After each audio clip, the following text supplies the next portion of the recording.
এই টোটালি মাহফিলটি আজকে যার শুভাগমনকে ঘিরে পরিস্ফুটিত গোলাপের মতো,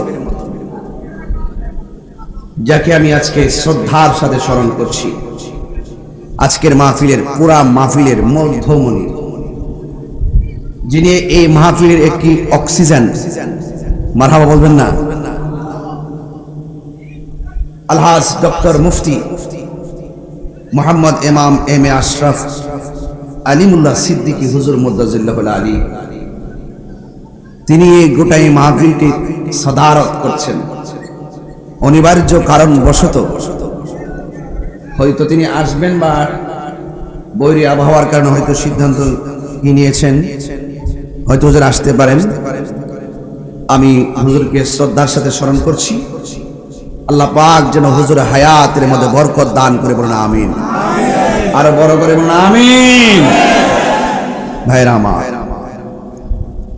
এই এলাকায় হুজুরে অনেক ভক্ত আছে, এই এলাকায় অনেক শুভাকাঙ্ক্ষী আছে, এই এলাকায় আমাদের হুজুর অনেক খেদমত করেছেন।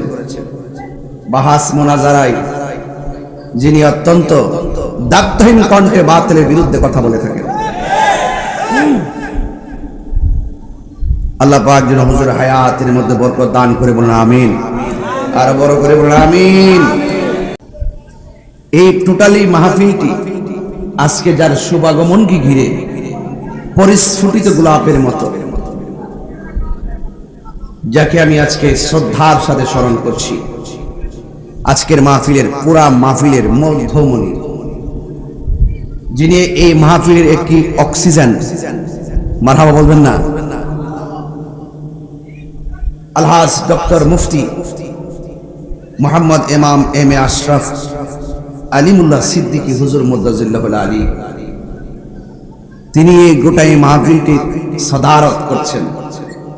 অনিবার্য কারণবশত হয়তো তিনি আসবেন বা বৈরী আবহাওয়ার কারণে হয়তো সিদ্ধান্ত নিয়েছেন, হয়তো হুজুর আসতে পারেন। আমি হুজুরকে শ্রদ্ধার সাথে স্মরণ করছি। আল্লাহ পাক যেন হুজুর হায়াতের মধ্যে বরকত দান করে, বলুন আমিন। আরো বড় করে বলুন আমিন। ভাইরা আমার, এই এলাকায় হুজুরে অনেক ভক্ত আছে, এই এলাকায় অনেক শুভাকাঙ্ক্ষী আছে, এই এলাকায় আমাদের হুজুর অনেক খেদমত করেছেন। বাহাস মোনাজারায় যিনি অত্যন্ত দায়িত্বহীন কণ্ঠে বাতিলের বিরুদ্ধে কথা বলে থাকেন। আল্লাহ পাক যেন হুজুর হায়াতের মধ্যে বরকত দান করে, বলুন আমিন। আরো বড় করে বলুন আমিন।